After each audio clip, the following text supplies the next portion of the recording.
Aujourd'hui, nous allons enchaîner nos cours à distance, bien sûr. C'est pour vous aider, c'est pour avoir un plus dans le vide dont vous pouvez profiter à la maison, pendant les vacances, dans la chambre, etc. Donc, c'est un plus pour vous. Bon, la leçon d'aujourd'hui concerne les procédés explicatifs. Les procédés explicatifs, ça veut dire, les procédés explicatifs sont un ensemble de moyens qui permettent de formuler une explication claire. Ça veut dire qu'ils nous aident à formuler, à présenter une explication. Qu'on explique les choses, qu'on explique claire. Ça veut dire qu'elle n'est pas confuse, elle n'est pas ambiguë, claire. Ça veut dire là, il y a une clarté. Donc, je peux comprendre. Et du point de vue vocabulaire, syntaxe, etc., elle est idem. Ça veut dire qu'elle ne présente pas d'anomalie. Donc, elle a respecté, cette phrase, elle a respecté tout. Conjugaison, grammaire, c'est les outils de la phrase. Conjugaison, grammaire, orthographe, vocabulaire et ponctuation aussi. Ça fait partie. Donc, je commence. Mais avant, pardon, là, je vous ai donné une application et après, plus tard, je vous donnerai, on va la corriger, ça veut dire, je vous présente la correction avec la précision et l'approfondissement des sens de ces procédés. Mais avant, j'aimerais bien que vous preniez un stylo et une feuille rapidement parce que je vais vous dicter les procédés qu'il y a. Allez-y. Bon, je commence. Tout d'abord, nous avons la définition. Définir. L'énumération. Énumérer. Ça veut dire un nombre énuméré. L'illustration. Illustrer. Ça veut dire qu'il y a des mots qui donnent une clarté, un sens précis à la phrase. Vous avez la caractérisation. Ça veut dire le caractère de cette phrase. Il y a des mots qui insinuent le caractère. Vous avez la reformulation. Ça veut dire il y a une phrase qui explique la première. Ça veut dire elle l'explique. Il y a un mot. Il y a des mots dont vous allez comprendre après. Donc tout ça, mais il y a plusieurs. Il y a aussi l'analyse, il y a l'exemple, mais on ne va pas plus loin. On va essayer de dimensionner les leçons pour bien comprendre. Maintenant, je lis. La connaissance, connaître quelque chose, la connaissance. La cognitivité, ça fait partie de la cognitivité. Comme a dit le savant Piaget, c'était la cognitivité, ça veut dire quelqu'un qui a de la cognitivité, il peut connaître, la connaissance. La connaissance est la seule voie, la voie. La voie, c'est le chemin. C'est le chemin qu'on trace avec E. Ça s'écrit E, pas X. La voix et la voix, c'est homophonie. Homophonie. Le même son, mais le sens différent. Voix, VOX, c'est le fait de vociférer, le verbe vociférer. Ça veut dire avoir une voix, parler, etc. La voie, la seule voie pour tracer un bon chemin. Pour tracer un bon chemin vers l'avenir en toute lucidité. Ça veut dire en toute clarté. En toute clarté. Et sérénité. Sérénité, quelque chose de serein, sérénité, attention, en toute clarté et sérénité, ça veut dire en toute calme, avec calme, ça veut dire avec calme,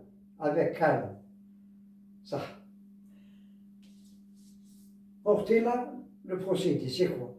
Numération, définition, etc. Je vous ai cité ça tout à l'heure, mais attention à ces mots-là. C'est eux qui vont vous faciliter le travail. Bon, maintenant, la mère est un trésor. La mère, la maman, elle est très chère. la maman est très chère. Donc, est un trésor. La maman, la mère est un trésor. Et un trésor, hein, c'est valeureux un trésor. Un trésor. L'accident a provoqué 3 blessés. Là, c'est des statistiques, c'est un nombre. Attention, là, 3 blessés va t'aider pour trouver le procédé. Là, cette fille est belle comme une fleur, Cette fille est belle comme une fleur. Là, vous avez, comme, c'est facile, vous avez le comparant et l'élément de comparaison. Vous savez ce que c'est. Le voyage, attention là, il ne faut pas vous engager dans la métaphore. Ce n'est pas une métaphore. Attention, parce qu'il y a comme. Ah. Le voyage est une meilleure façon de se distraire. Ça veut dire de se distraire, d'échapper au stress, etc. Je me distrais, je change de paysage, etc. Surtout en Espagne. Je peux dire Espagne, comme je peux dire la Turquie, comme je peux dire Marseille, etc. Donc, il y a des pays qui sont vraiment accueillants. Attention là, de se distraire, surtout en Espagne. Ces 2 mots-là vous facilitent à trouver le mot concerné. Ça veut dire le procédé.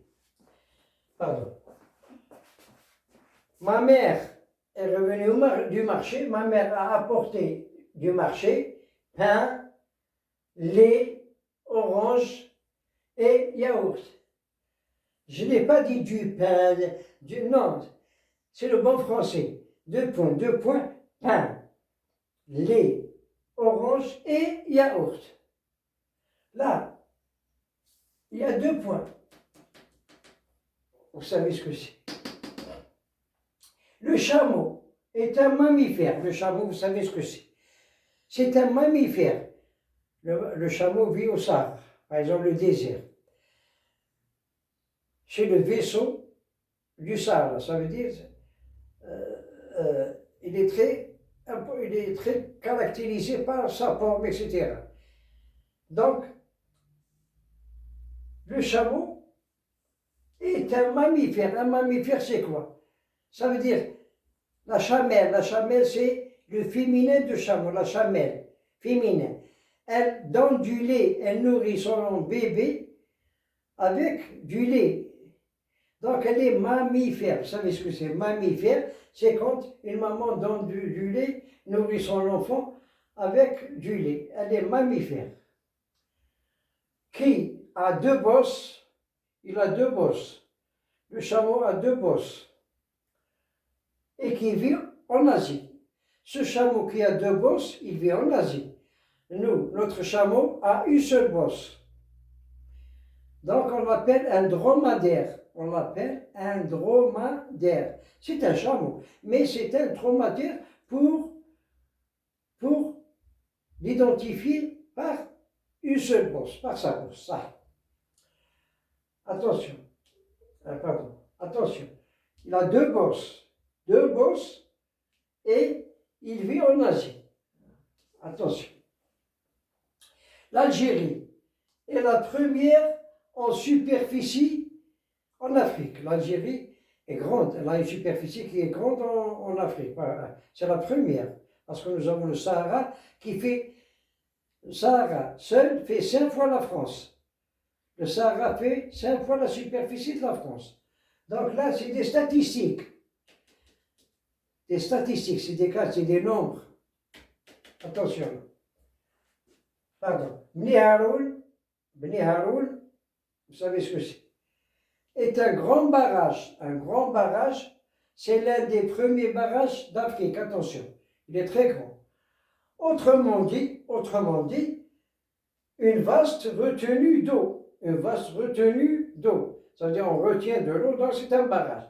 Donc cette phrase a expliqué la première. Je veux dire c'est-à-dire, ou bien autrement dit, c'est facile.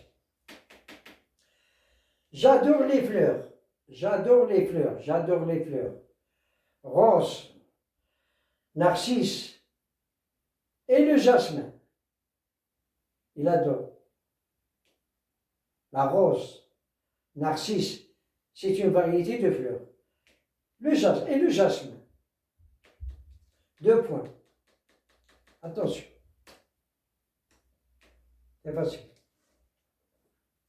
Tlemcen, à l'ouest, Tlemcen, et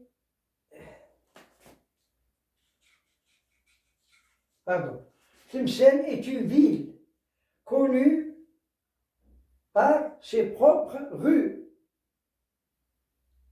et sa beauté sublime. Elle a une beauté sublime. Alors, les bâtiments, etc., le patrimoine, les ruines, etc., la mosquée, etc. Donc, ces objets, ces bâtiments, ces patrimoines ont fait de Tlemcen une ville qui attire les touristes. Chaque année, elle attire les touristes. Et surtout la propreté. Parce que la propreté joue un très grand rôle. La propreté dans une ville est de mise. La propreté est de mise. Et vous savez qu'on a un petit village, le premier village propre, très propre, en Kabylie.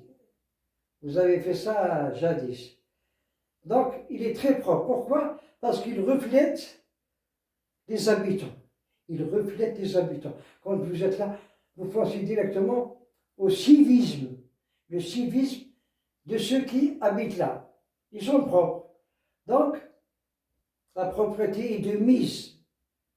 Parce que je peux juger des citoyens à travers leur ville. Si leur ville est sale, etc. S'il y a des ordures.